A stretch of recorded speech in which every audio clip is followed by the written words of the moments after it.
लोग का लाइटिंग चालू फुवारा।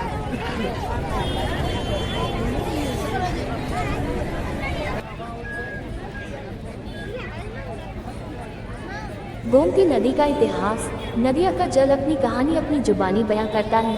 वो जिस भी घाट से होकर गुजरती है बस उसी की कहलाने लगती है। पत्थरों को आकार देती हुई अपना रास्ता खुद बनाने वाली प्राचीन नदियां कई सदियां देख चुकी हैं। भारत में हर छोर पर एक नदी आपका स्वागत करती नजर आएगी। नदियों का जल ठीक उसी प्रकार निर्मल है जिस प्रकार हमारे देश की सभ्यता और संस्कृति। भारत को नदियों का देश कहा जाता है। यहाँ छोटी बड़ी करीबन 200 नदियाँ बहती हैं। नदियाँ भारतीय संस्कृति की कहानी अपनी जुबानी बयां करती है।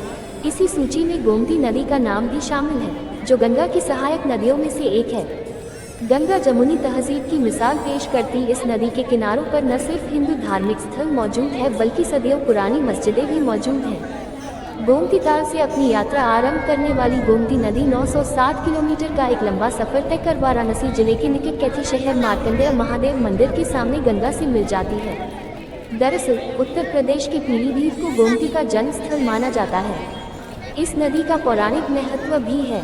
जी हाँ, ऐसी मान्यता है कि कल करती गोमती में भगवान श्री राम ने रावण का वध करने के बाद ब्रह्महत्या के पाप से मुक्त होने के लिए वशिष्ठ मुनि के आदेशानुसार गोमती नदी में स्नान किया था। वो जगह जहाँ भगवान राम ने स्नान किया था अब वो जगह गोपाप के नाम से प्रसिद्ध है। ऐसी मान्यता है कि इस स्थान पर गंगा दशहरा के दिन स्नान करने से सारे कष्ट दूर हो जाते हैं और पाप धुल जाते हैं। इसके अलावा लखनऊ में इस नदी के तट पर एक शानदार पार्क देखने को मिलता है। गोमती रिवर फ्रंट पार्क को देखने के लिए दूर दूर से सैलानी आते हैं। इसके चलते ये पार्क राजधानी के प्रमुख पर्यटन स्थलों में से एक है। मार्कंडेय महादेव का मंदिर भी गोमती के संगम पर बना हुआ है, जो लोगों की आस्था का विशेष स्थल है। गोमती जब बहती है तो रास्ते में कई छोटे बड़े पुल भी आते हैं, जिन्हें पार करती हुई नदी आगे बढ़ जाती है। इन पुलों में सबसे विशेष 2 पुल हैं, एक सुदामा पुल और दूसरा शाही पुल। इस नदी पर बना शाही पुल 654 फुट लंबा पत्थर का पुल है, जो जौनपुर में स्थित है। यह नदी उत्तर प्रदेश के जौनपुर और सुल्तानपुर जिलों को 2 बराबर भागों में बांटती है। शाही पुल का इतिहास मुगलों के समय से ताल्लुक रखता है। अकबर के काल में बने इस पुल का खाका यानी डिजाइन अफगान वास्तुकार अफजल ने तैयार किया था। गोमती पर बना सुदामा पुल भी अपनी एक खास पहचान रखता है। ये पुल एक पैदल यात्री पुल है, तो द्वारका गुजरात के जगत मंदिर और पंचकुई तीर्थ को आपस में जोड़ता है। गोमती के किनारे जो नगर बसे हुए हैं उनमें से प्रमुख हैं लखनऊ, सुल्तानपुर और जौनपुर। द्वारका एक पौराणिक शहर है। ये भारत के पश्चिमी तट पर अरब सागर के किनारे पर गुजरात जिला जामनगर में बसी हुई है। ये भगवान कृष्ण का निवास स्थान था।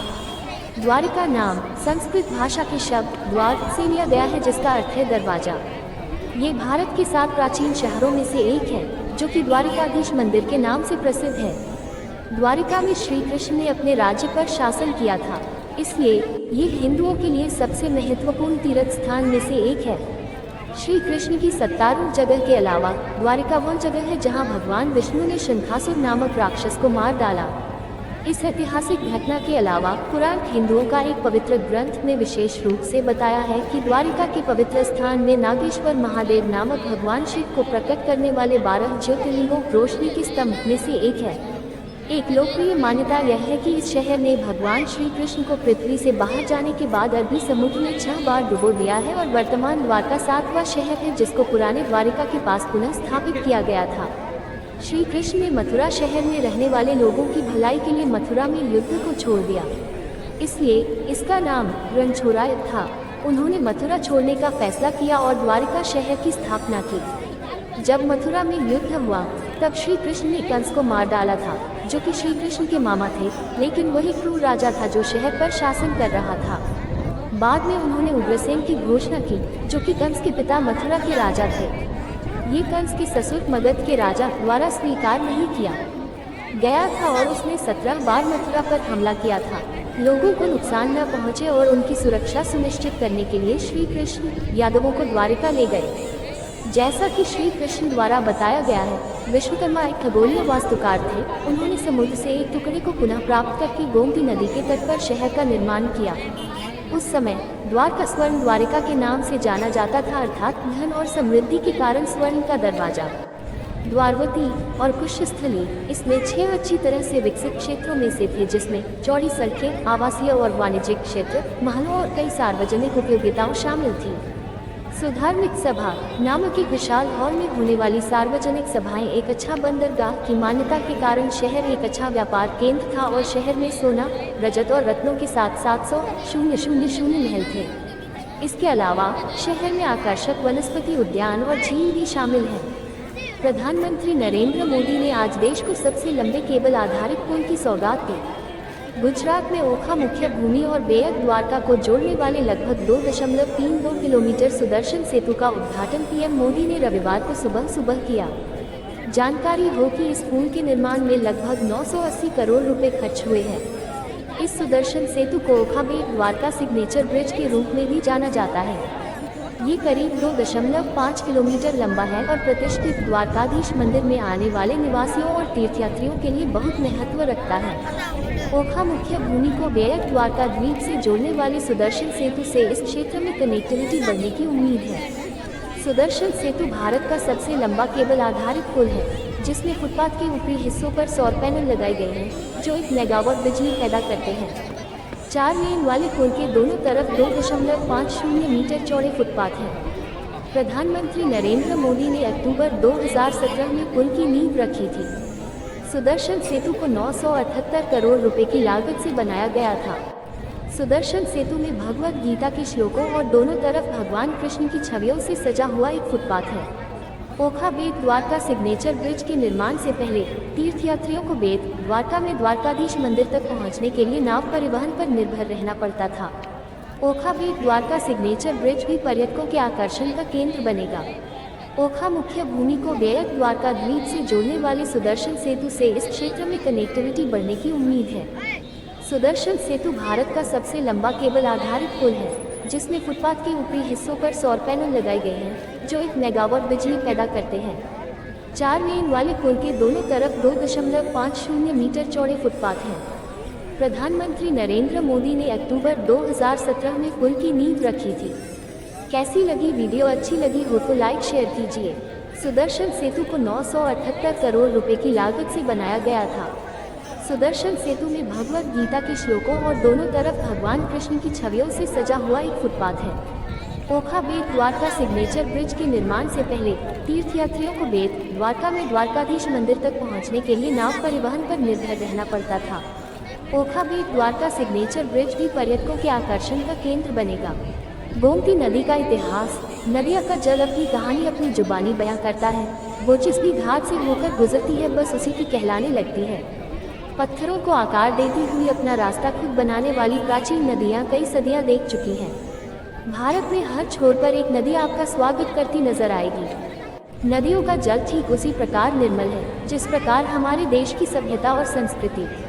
भारत को नदियों का देश कहा जाता है। यहाँ छोटी बड़ी करीबन 200 नदियाँ बहती हैं। नदियाँ भारतीय संस्कृति की कहानी अपनी जुबानी बयां करती हैं। द्वारिका एक पौराणिक शहर है। ये भारत के पश्चिमी तट पर अरब सागर के किनारे पर गुजरात जिला जामनगर में बसी हुई है। ये भगवान कृष्ण का निवास स्थान था। द्वारिका नाम संस्कृत भाषा के शब्द द्वार से लिया गया है, जिसका अर्थ है दरवाजा। ये भारत के 7 प्राचीन शहरों में से एक है, जो कि द्वारिकाधीश मंदिर के नाम से प्रसिद्ध है। द्वारिका में श्री कृष्ण ने अपने राज्य पर शासन किया था, इसलिए ये हिंदुओं के लिए सबसे महत्वपूर्ण तीर्थ स्थान में से एक है। श्री कृष्ण की 70 जगह के अलावा द्वारिका वो जगह है जहां भगवान विष्णु ने शंखासुर नामक राक्षस को मार डाला।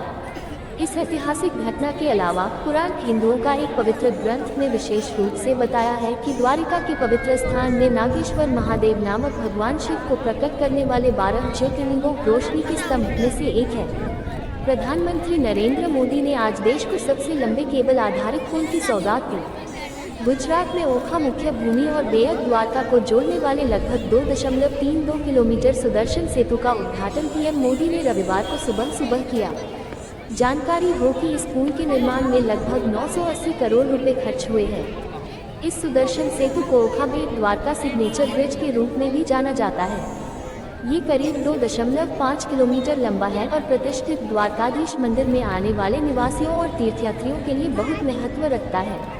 ओखा मुख्य भूमि को बेयक द्वारका द्वीप से जोड़ने वाले सुदर्शन सेतु से इस क्षेत्र में कनेक्टिविटी बढ़ने की उम्मीद है। सुदर्शन सेतु भारत का सबसे लंबा केबल आधारित पुल है, जिसमें फुटपाथ के ऊपरी हिस्सों पर सौर पैनल लगाए गए हैं, जो 1 मेगावाट बिजली पैदा करते हैं। 4 लेन वाले पुल के दोनों तरफ 2.50 मीटर चौड़े फुटपाथ हैं। प्रधानमंत्री नरेंद्र मोदी ने अक्टूबर 2017 में पुल की नींव रखी थी। सुदर्शन सेतु को 978 करोड़ रुपए की लागत से बनाया गया था। सुदर्शन सेतु में भगवद गीता के श्लोकों और दोनों तरफ भगवान कृष्ण की छवियों से सजा हुआ एक फुटपाथ है। ओखा बेट द्वारका सिग्नेचर ब्रिज के निर्माण से पहले तीर्थयात्रियों को बेट द्वारका में द्वारकाधीश मंदिर तक पहुंचने के लिए नाव परिवहन पर निर्भर रहना पड़ता था। ओखा बेट द्वारका सिग्नेचर